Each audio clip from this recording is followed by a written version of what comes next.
और स्क्रीन सभी लोगों को क्लियर है?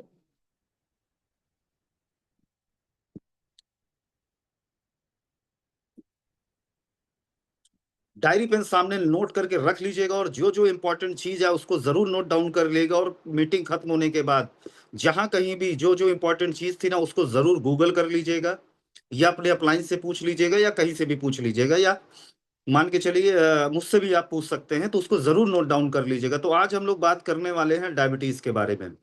और डायबिटीज आज देखा जाए, आज ऐसी बीमारी के रूप में उभर के आया कि आज हमारे आस पड़ोस हर व्यक्ति, देखा जाए हर कोई घर कहीं ना कहीं या घर में कोई ना कोई आप देखेंगे कि इसका पेशेंट मिल जाएगा। और आप सर्च करिए, आज से 20 बरस पहले बहुत रेयर केस में ये बीमारी मिलती थी, और ये बीमारी जो होती थी मोस्टली ये राजाओं को होती थी। और इसका आयुर्वेद में जो वर्ड है वो है प्रमेह। तो आज हम लोग पूरी गहराई से इस पर नजर डालेंगे कि डायबिटीज आखिर है क्या। तो एक डायबिटीज का आप सिनेरियो देखेंगे, 69.2 million of adult population has diabetes, यानी 7.3 जो यंगस्टर हैं उन वो कहीं ना कहीं डायबिटीज मेलाइटिस से ग्रसित है। 10.3% of people in India have pre diabetes, यानी पूरे भारत की जितनी पॉपुलेशन है उसमें 10.3% लोग कहीं ना कहीं प्री डायबिटीज की कैटेगरी में पहुंच चुके हैं। और 47.3 पीपल विद डायबिटीज आर अनडायग्नोज्ड, यानी 47.3% लोग अपना अभी उन्होंने चेक ही नहीं करवाया है कि उनको डायबिटीज है या नहीं है। और 47.3 लोग अगर चेक करा लेंगे तो मैं बता रहा हूं इसका 30 से 50% तक कहीं ना कहीं प्री डायबिटीज की कैटेगरी में चले जा चुके हैं। यानी एक ऐसी मेजर प्रॉब्लम के रूप में उभर रहा है कि अगर हमने इसको केयर नहीं किया, अगर हमने इसकी देखभाल नहीं करी, अगर हमने समय रहते हुए सचेत नहीं किए, तो इंडिया पूरे वर्ल्ड में नंबर 1 पे पहुंच जाएगा। और डायबिटीज मेलाइटिस के मामले में पूरे वर्ल्ड में चाइना नंबर 1 में है और भारत अभी सेकंड नंबर पे है। लेकिन बहुत सारे लोगों ने अपना अभी चेकअप नहीं कराया। अगर चेकअप वो करवा लेंगे तो मान के चलिए 30 to 40% peoples are pre diabetic stage. अब डायबिटीज को समझने के पहले हम लोग समझ लेते हैं कि जो भी हम लोग भोजन ग्रहण करते हैं उस भोजन में कार्बोहाइड्रेट्स होते हैं, फैट होता है, प्रोटीन होते हैं, मिनरल्स होते हैं, फाइबर होते हैं और वाटर होता है। यानी जो कुछ भी हम लोग ग्रहण करते हैं, जो भी हम लोग भोजन इनटेक करते हैं, तो उसमें 6 बेसिक चीजें होती है। इसको याद कर लीजिएगा। ये मान के चलिए क्लास 5th का में हमें पढ़ाया गया था कि उसमें कार्बोहाइड्रेट होता है, दूसरा उसमें फैट होता है, तीसरा उसमें प्रोटीन होता है, चौथा उसमें मिनरल्स होता है, पांचवा उसमें फाइबर होते हैं और छठवा उसमें वाटर होता है। अब ये जो कार्बोहाइड्रेट है, ये जो आप देख रहे हैं ना कार्बोहाइड्रेट, इसको हम लोग क्या बोलते हैं? कार्बोहाइड्रेट को मैं लिख के बता दे रहा हूं। ये कार्बोहाइड्रेट हमारी बॉडी का प्राथमिक ऊर्जा का केंद्र है। कार्बोहाइड्रेट हमारी बॉडी में जो भी हम लोग इनटेक करते हैं उसमें 6 बेसिक चीजें पाई जाती हैं। और उस 6 बेसिक चीजों में जो कार्बोहाइड्रेट है वो क्या है? आपकी बॉडी, आपका जो है प्राथमिक ऊर्जा का केंद्र है। यानी हम अगर इसको इनटेक करेंगे तो सबसे पहले बॉडी को जो ऊर्जा चाहिए वो कार्बोहाइड्रेट से ग्रहण करना चालू कर देगी। दूसरा है हमारा फैट। फैट की अगर हम लोग बात करें तो फैट हमारा द्वितीयक ऊर्जा का केंद्र है और ये बॉडी के लिए अत्यधिक आवश्यक है। और ये हमारी बॉडी में कहीं ना कहीं आप देखेंगे स्थित होता है। जब बॉडी में कार्बोहाइड्रेट की कमी हो जाती है तो हम क्या करते हैं? हम अपनी बॉडी का फैट इस्तेमाल करना चालू कर देते हैं। ये हमारा द्वितीयक ऊर्जा का केंद्र है। अब हम बात करते हैं कार्बोहाइड्रेट। मान के चलिए ये आपके जेब में पड़ा हुआ कैश अमाउंट है। आप मार्केट जाते हैं तो सबसे पहले क्या करते हैं? अपने कैश से खर्च करना शुरू करते हैं। और जब आपका क्या होता है, जब कैश आपके पास नहीं बचता है तो हम अपने अकाउंट को इस्तेमाल करना चालू कर दिया, यानी अकाउंट में जो पैसे पड़े हैं। तो मान के चलिए कैश आपका प्राथमिक ऊर्जा का केंद्र है और फैट, फैट क्या है? हमारे द्वितीयक ऊर्जा का केंद्र है अकाउंट। ये फैट हम कब इस्तेमाल करेंगे? जब हमारे पास कैश खत्म हो जाएगा, यानी कार्बोहाइड्रेट से जो ऊर्जा मिलनी थी वो जब नहीं मिलेगी तो क्या होगा?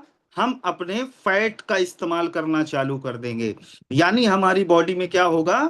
फैट इस्तेमाल होना शुरू हो जाएगा जब हमारे पास कार्बोहाइड्रेट की कमी हो जाएगी।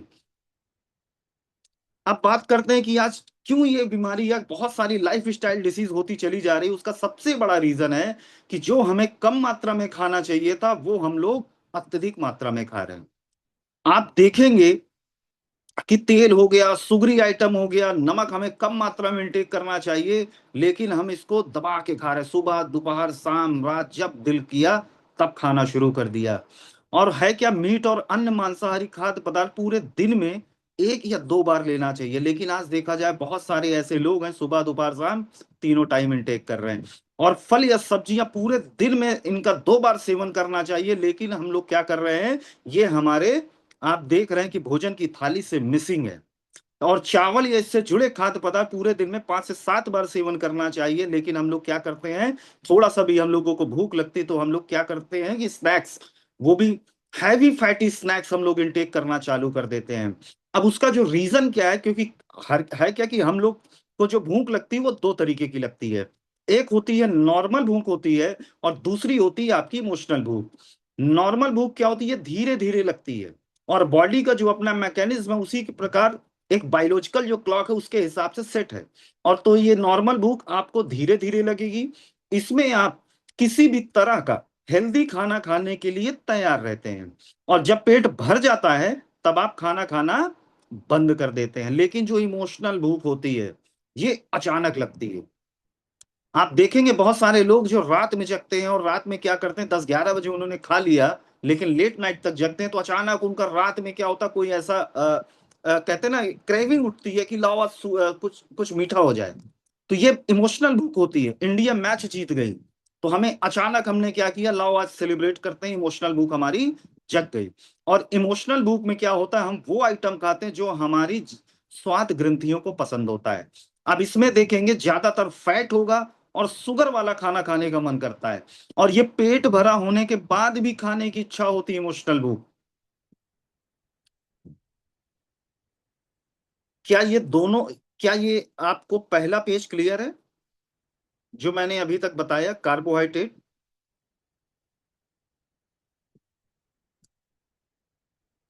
तो कार्बोहाइड्रेट हमारे प्राथमिक ऊर्जा का केंद्र है। सबसे पहले बॉडी जो इस्तेमाल करेगी कार्बोहाइड्रेट का इस्तेमाल करेगी, और कार्बोहाइड्रेट को हम लोग ग्रहण करते हैं तो वो हमारी बॉडी में टूट के ग्लूकोज के रूप में कन्वर्ट हो जाता है। और दूसरा है हमारा फैट। फैट हमारे द्वितीयक ऊर्जा का केंद्र है, और जब हमारी बॉडी में क्या होगा, ग्लूकोज को इस्तेमाल नहीं हो पाएगा, ग्लूकोज की डिफिशियंसी होगी, तो हमारी बॉडी के अंदर स्थित फैट का इस्तेमाल करना चालू कर देगी। और सारा खेल आप देखेंगे डायबिटीज में इन्हीं दो चीजों का डिसबैलेंस है, कार्बोहाइड्रेट और फैट। और इसी को हम लोग मेटाबॉलिक डिसऑर्डर भी बोलते हैं। अब बात करते हैं कि जो भी हम लोग भोजन ग्रहण करते हैं, तो साइंस ने क्या किया, साइंटिस्ट ने क्या किया है, उस भोजन को 2 कैटेगरी में बांट दिया है। हाई ग्लाइसीमिक इंडेक्स डाइट, और दूसरा है आपका लो ग्लाइसीमिक इंडेक्स डाइट। यानी ऐसे खाद्य पदार्थ जो बॉडी में तुरंत कार्बोहाइड्रेट मिक्स कर देते हैं। मैं फिर से रिपीट करूंगा, ऐसे खाद्य पदार्थ जो हमारे ब्लड स्ट्रीम में तुरंत कार्बोहाइड्रेट को घोल देते हैं, यानी ग्लूकोज को घोल देते हैं, तो ऐसे खाद्य पदार्थ को हाई ग्लाइसीमिक इंडेक्स की कैटेगरी में डाला गया है। यानी उनका ग्लाइसीमिक इंडेक्स जो होगा वो अत्यधिक हाई होगा। और दूसरी चीज की अगर हम बात करें, तो लो ग्लाइसीमिक फूड क्या होते हैं कि ऐसे खाद्य पदार्थ जिसको हम लोग ग्रहण करते हैं वो धीरे धीरे धीरे धीरे बॉडी में ग्लूकोज के स्तर को घोलते रहते हैं। मैं फिर से एक बार ये चीज रिपीट कर देता हूं, सबसे इंपॉर्टेंट चीज है डायबिटीज में कि हाई ग्लाइसीमिक और लो ग्लाइसीमिक। कि साइंस ने क्या किया है, ऐसे खाद्य पदार्थ जो बॉडी, जो हमारी ब्लड स्ट्रीम में तेजी से डायबिटीज के स्तर को यानी ग्लूकोज के स्तर को हाई कर देते हैं, यानी तुरंत हमारे ब्लड स्ट्रीम में घुल घुल जाते हैं, तो ऐसे खाद्य पदार्थ को हाई ग्लाइसीमिक की कैटेगरी में डाला गया है। और दूसरे में अगर बात करें, ऐसे खाद्य पदार्थ जो धीरे धीरे आपके ब्लड स्ट्रीम में आपके ग्लूकोज के स्तर को घोलते रहते हैं, तो उसको क्या होगा, लो ग्लाइसेमिक इंडेक्स की कैटेगरी में डाला गया है। अब आप देखेंगे जब कोई डायबिटीज मेलाइटिस का पेशेंट डॉक्टर के पास जाता है, तो डॉक्टर क्या बोलता है, आप आलू बंद कर दो, चावल बंद कर दो, मीठा बंद कर दो, ये बंद कर दो, वो बंद कर दो। उसका सबसे बड़ा रीजन है, वो हाई ग्लाइसीमिक के 5-6 फूड बता देता है कि उसको आप मत ग्रहण करना, यानी उसको आप एकदम अवॉइड कर दो। क्यों? क्योंकि वो खाद्य पदार्थ हाई ग्लाइसीमिक की कैटेगरी में, अगर कोई पेशेंट उनको खाएगा तो क्या होगा, ब्लड स्ट्रीम में हमारे तुरंत ग्लूकोज का स्तर हाई हो जाएगा। और दूसरे कैटेगरी में जो लो लो हमारे ग्लाइसेमिक इंडेक्स है, मोस्टली इसमें आप देखेंगे मोटा अनाज होता है, तो इस मोटे अनाज को अगर इंटेक करेंगे तो धीरे धीरे धीरे धीरे ग्लूकोज के स्तर को ये मेंटेन करके चलता है। अब मुद्दा ये है, आप देखेंगे कोई भी डायबिटिक जो पेशेंट होगा वो दवा भी खा रहा है और साथ में इधर हाई ग्लाइसेमिक फूड भी खा रहा है, तो बॉडी के अंदर क्या होगा, दोनों तरफ से युद्ध चल रहा होगा। एक तो दवा उसको कंट्रोल करने का प्रयास कर रही होगी, और जो पेशेंट होगा वो लगातार क्या कर रहा होगा, हाई ग्लाइसीमिक फूड खा रहा होगा, और बॉडी के अंदर अंतर द्वंद चल रहा होगा कि दवा उधर से कम कर रही है, हाई ग्लाइसीमिक उधर से बढ़ा रहा है। और कुछ समय बाद ऐसा होगा, जब डॉक्टर के पास आप जाएंगे तो डॉक्टर बोलेगा कि अगर आपको अभी 25 mg का दवा चल रहा, तो अब आपको 100 mg का चलेगा। फिर कुछ दिन बाद बोलेगा 200 mg का चलेगा। फिर कुछ दिन बाद बोलेगा 500 mg का चलेगा। फिर कुछ दिन बाद बोलेगा भाई साहब आपका दवा से कंट्रोल नहीं हो रहा, आपको इंसुलिन लेना पड़ेगा। क्योंकि हमने क्या किया, हमने कंट्रोल नहीं किया, हमने अपनी बॉडी में हाई ग्लाइसेमिक फूड को लगातार डालते गए, जिसके कारण बॉडी में लोड बढ़ता चला गया। तो जितने भी ऐसे लोग हैं डायबिटीज मेलाइटिस से ग्रसित लोग, क्या करेंगे, जो भी निवाला हम लोग ग्रहण करेंगे या जब भी हम लोग कोई फूड को इंटेक करेंगे, तो उसका ग्लाइसीमिक इंडेक्स जरूर चेक कर लेंगे।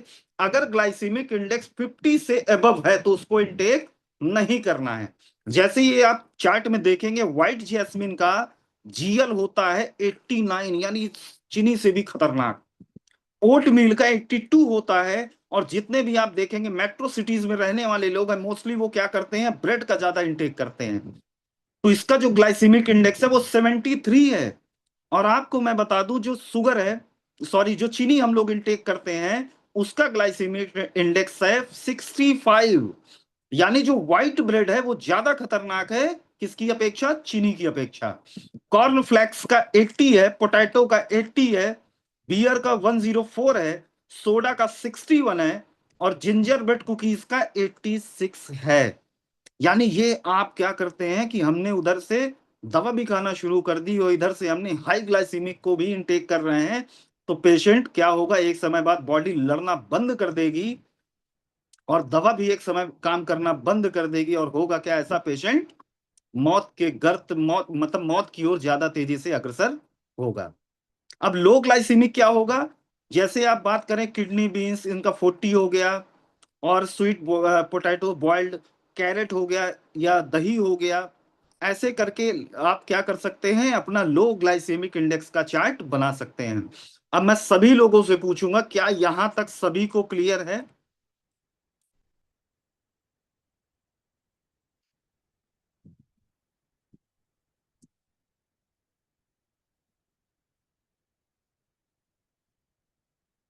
जो पुराने लोग होंगे मोस्टली उन लोग का क्लियर होगा।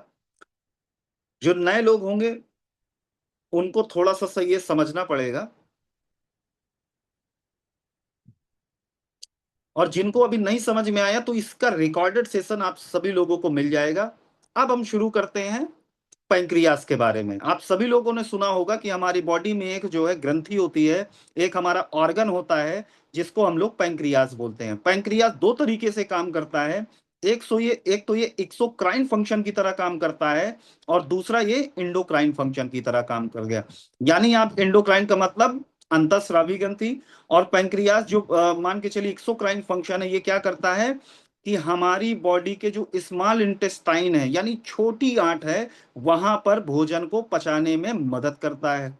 दूसरा जो इसका फंक्शन है, ये सबसे इंपॉर्टेंट है कि ये जो हमारा ऑर्गन है पैंक्रियाज, ये एक हार्मोन रिलीज करता है और उस हार्मोन का नाम है इंसुलिन। मैं फिर से रिपीट करूंगा, पैंक्रियाज एक हार्मोन रिलीज करता है, उस हार्मोन का नाम है आपका इंसुलिन। और इंसुलिन का रोल क्या है, ये आपके ब्लड स्ट्रीम में, मैं फिर से रिपीट करूंगा, इंसुलिन क्या करता है, ये आपके ब्लड स्ट्रीम में जो भी आपने भोजन से कार्बोहाइड्रेट ग्रहण किया था, और कार्बोहाइड्रेट ग्रहण करने के बाद वो जब ग्लूकोज में टूट के आपके ब्लड स्ट्रीम में मिक्स हुआ, तो इधर क्या करता है इंसुलिन, उसको कंट्रोल करता है। अब कैसे कंट्रोल करता है, उसका फंक्शन हम लोग आगे की स्लाइड में जानेंगे।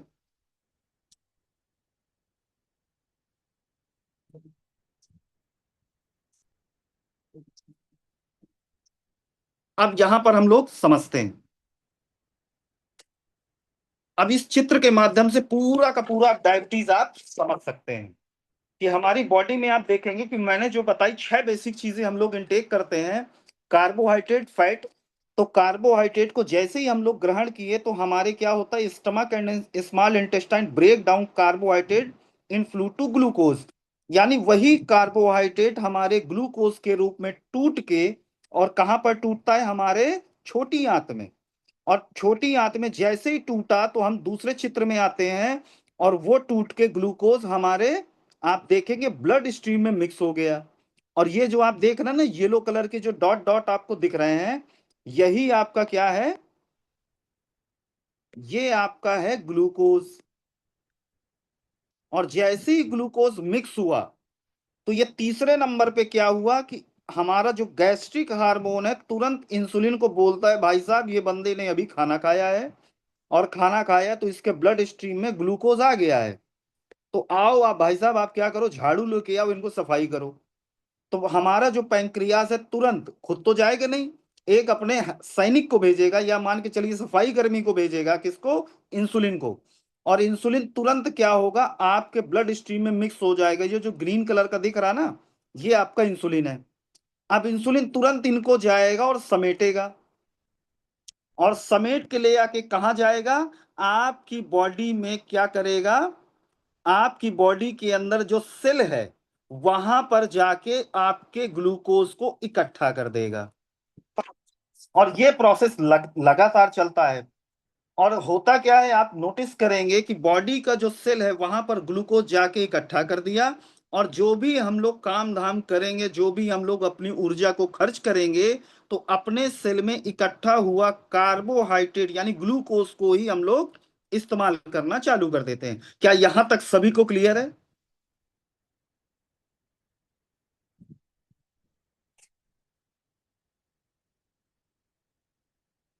तो चलिए अब हम लोग बात करते हैं, अब शुरू होती है आपकी ट्रेनिंग। तो diabetes is a group of metabolic disorder categorized by chronic hyperglycemia associated with disturbance of carbohydrate, fat, and protein metabolism due to absolute or relative deficiency in insulin secretion और एक्शन। यानी ये metabolic disorder है।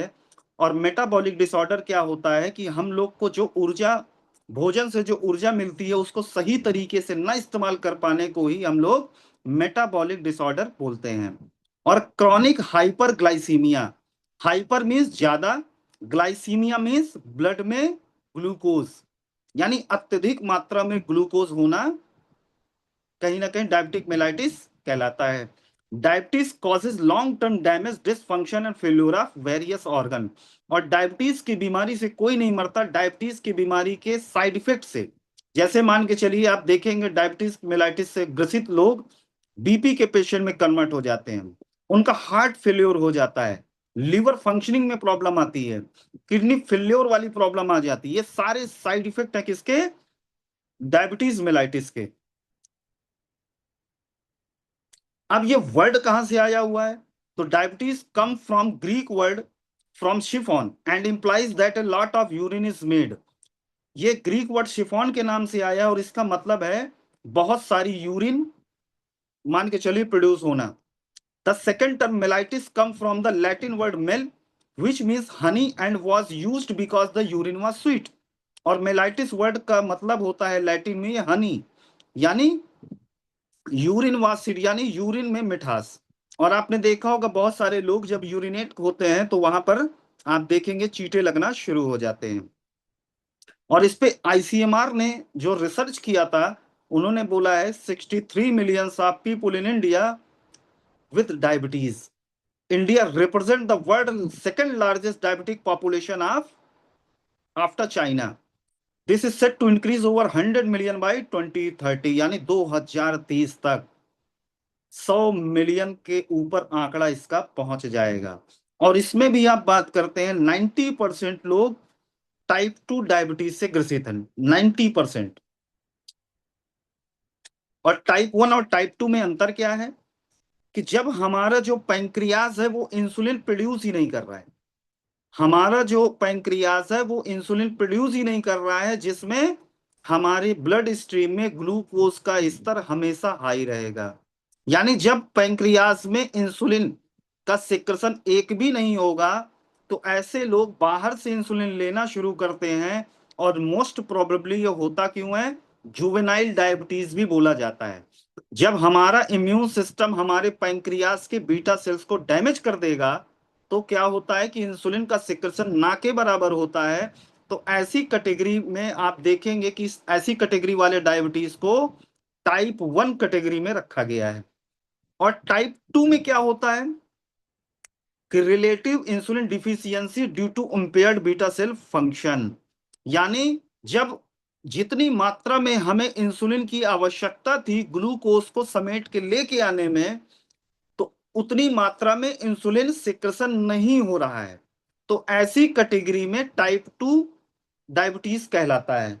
और 90% लोगों को type 2 diabetes से ग्रसित है।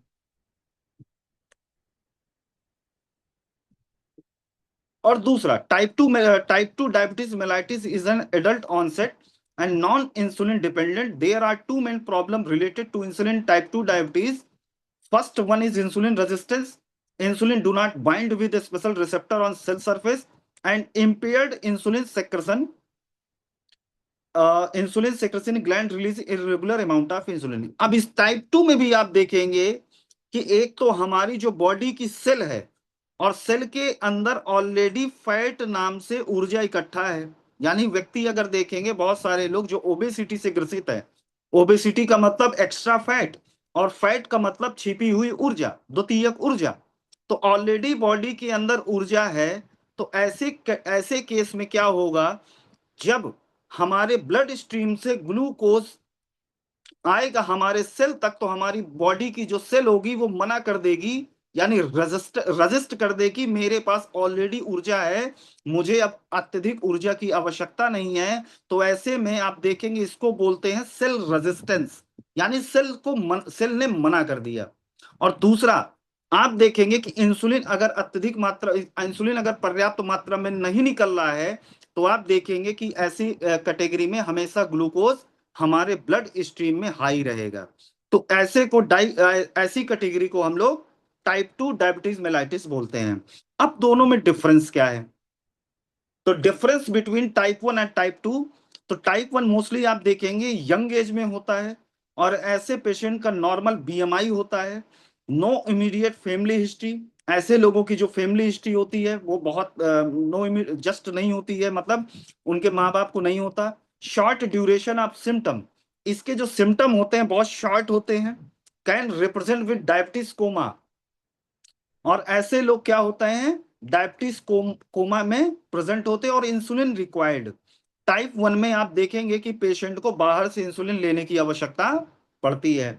और टाइप 2 क्या होता है, ये मोस्टली आप देखेंगे लाइफ स्टाइल के कारण होता है और ये मिडिल एज में होता है। और मोस्टली उन लोगों को होता है जो ओवरवेट होते हैं और फैमिली हिस्ट्री यूजुअल होती है। और इसके भी सिम्टम जो है कई साल बाद इसके सिम्टम नजर आते हैं। और इंसुलिन नॉट नेसेसरी रिक्वायर्ड, ऐसे पेशेंट को आप देखेंगे कि इंसुलिन नेसेसरी नहीं होता है।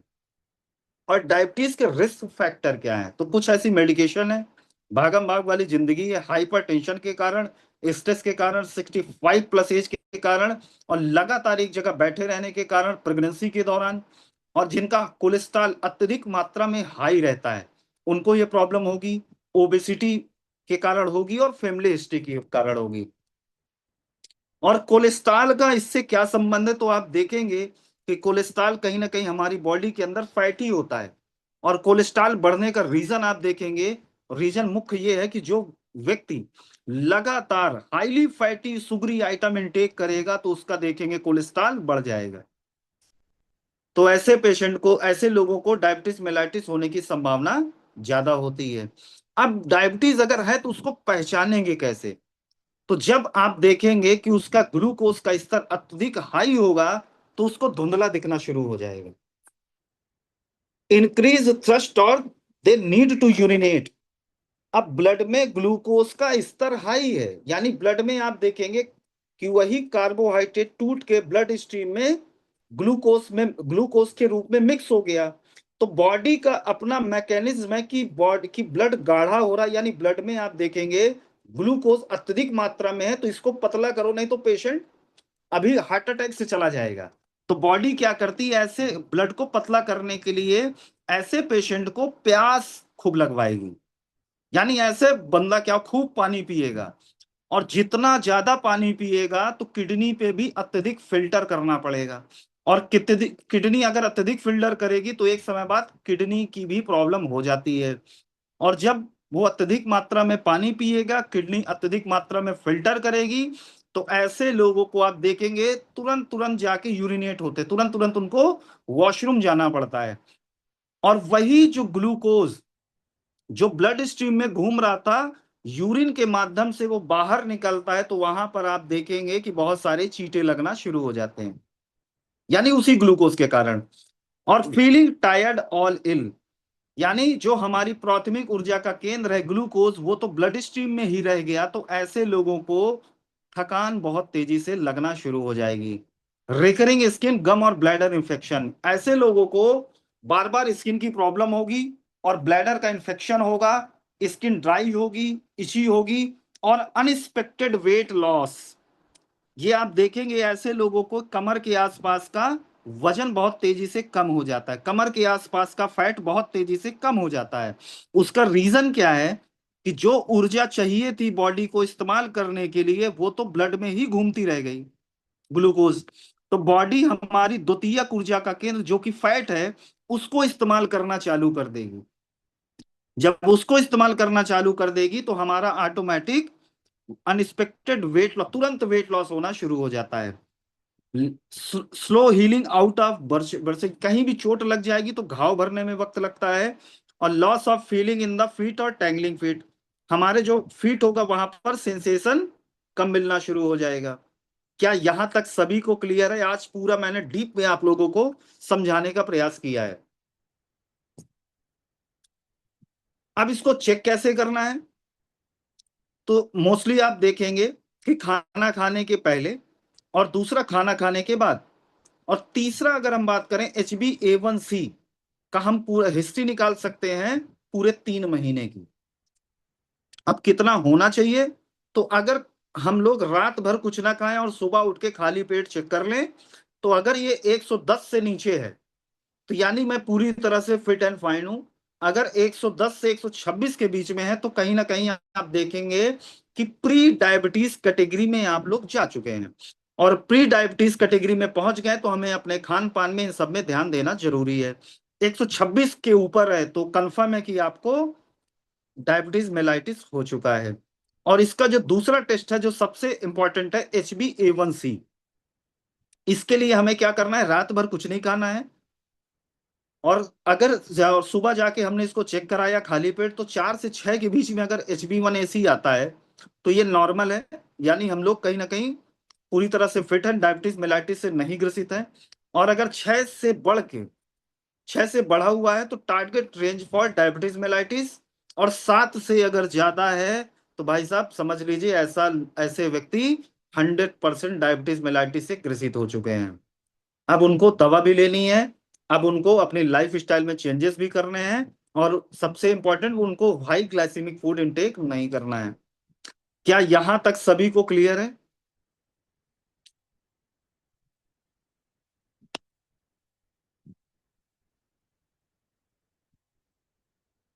अब अगर आप लोगों से किसी ने पूछा डायबिटीज मेलाइटिस का एक एक स्टेप बता दो, तो शायद आप लोग बता भी सकते हैं कि इसका पूरा मैकेनिज्म क्या है।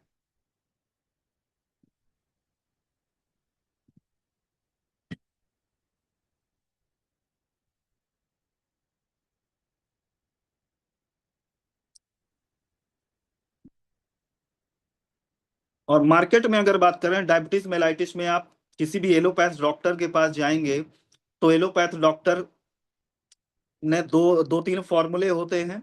ग्लिमप्राइड, मेटमॉर्फिन, ग्लिमस्टार, यही सब। मेटमॉर्फिन और ग्लिमस्टार दो चीजें होती है, एक सेल रेजिस्टेंस को कम करता है और दूसरा इंसुलिन सेक्रेशन को बढ़ाता है।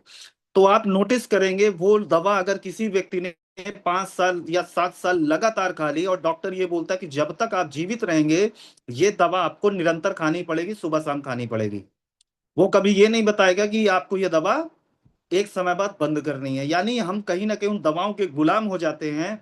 और 5 साल अगर किसी बंदे ने लगातार खा ली तो आगे चल के वो बीपी के पेशेंट में भी कन्वर्ट हो जाएगा।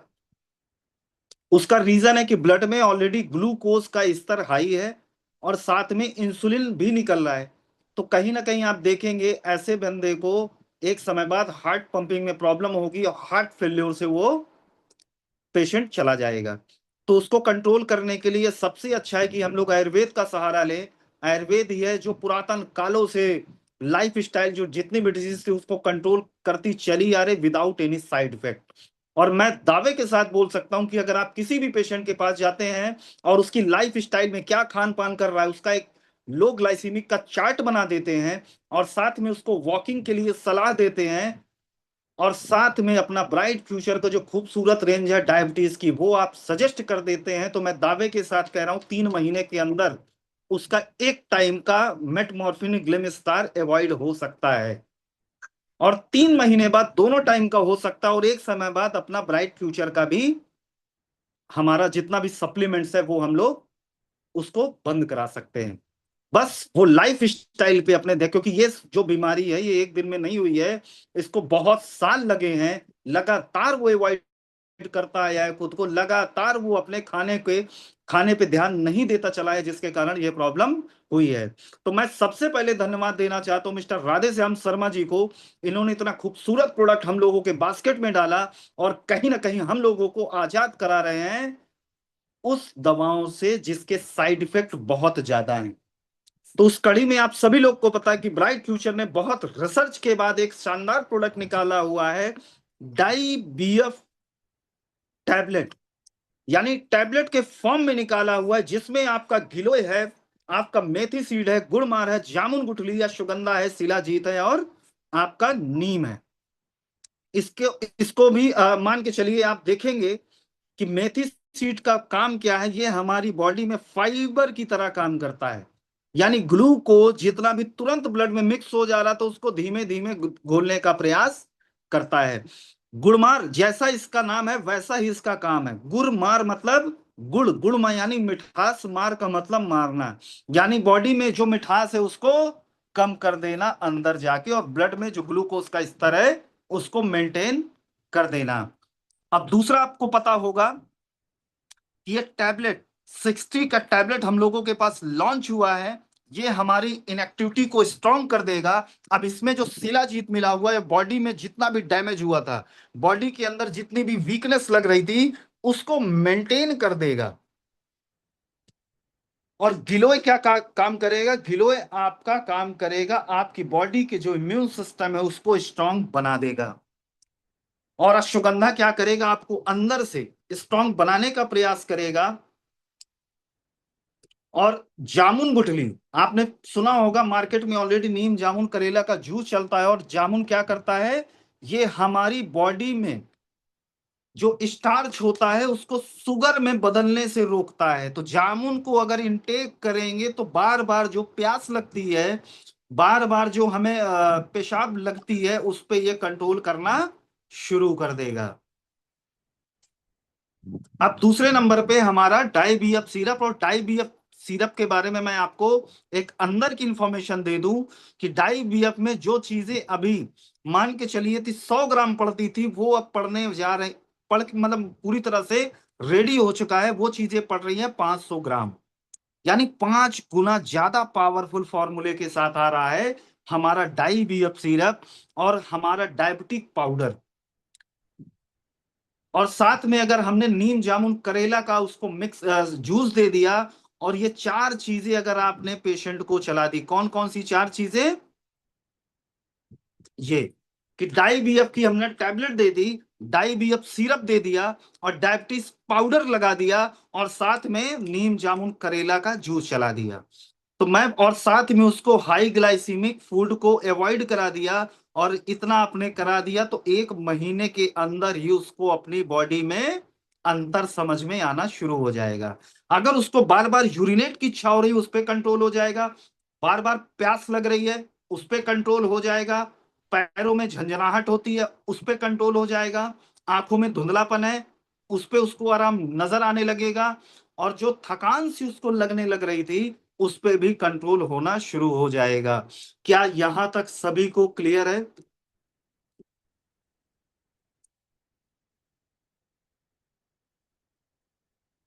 चलिए, आज का सेशन बहुत ज्यादा खिंच गया है, 8:50 होने जा रहे हैं। और जिसका भी नहीं कंप्लीट है, और मैं ये रिक्वेस्ट सभी लोग से करूंगा कि इसका रिकॉर्डेड सेशन जो मिलेगा उसको कम से कम 2 से 3 बार जरूर देख लीजिएगा। अब इसको कैसे लेना है? अगर किसी का डायबिटीज का लेवल 250 प्लस है, कितना? 250 प्लस है अगर किसी का डायबिटीज का लेवल, तो जो डाई बीएफ टैबलेट है इसको सुबह 2 गोली, शाम में 2 गोली। मैं फिर से रिपीट करूंगा, अगर इसका लेवल अत्यधिक है, यानी 250 से ज्यादा है, तो सुबह 2 गोली, शाम में 2 गोली, ये हमें कराना है।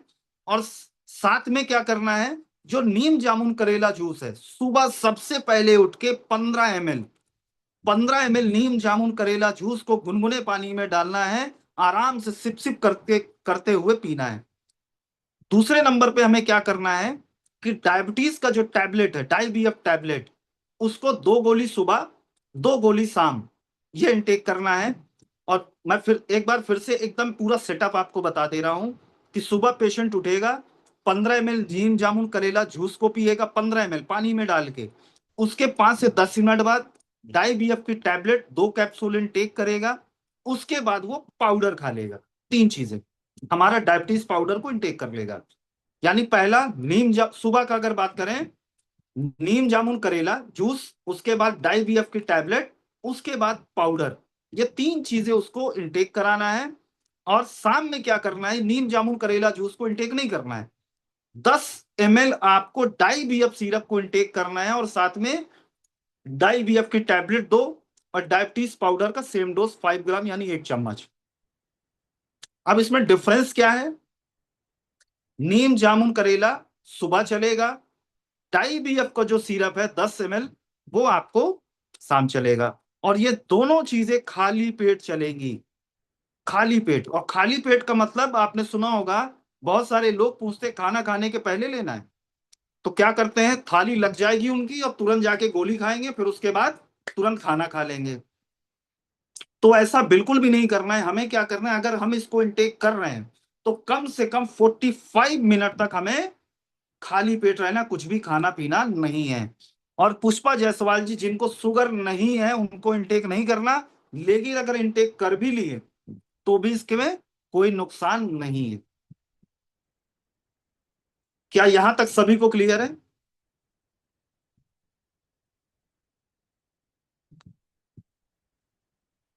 और ये सेशन कहाँ पे मिलेगा वो भी मैं आपको बता दूंगा। चलिए अब हम बढ़ते हैं टेस्टिमोनियल की ओर। तो आज कौन सा ऐसा लीडर है जो सबसे पहले टेस्टिमोनियल देना चाहेगा? तो सबसे पहले मैं इनवाइट करना चाहता हूं अनिल कुमार सोनी जी को, हर हर बार की तरह। Anil sir, please unmute yourself.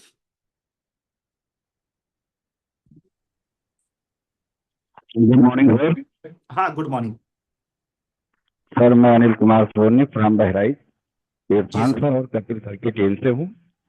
जी और सर जी जैसा कि अभी तो खैर ये टेबलेट आ गया, उससे पहले जो डाईबीएफ सिरप और जो पाउडर आया था, इसका रिजल्ट सर जी हमने अपने बेटी पे ही रिस्पांस लिया है, क्योंकि हमारी बेटी को शुगर हो गया था लगभग 442।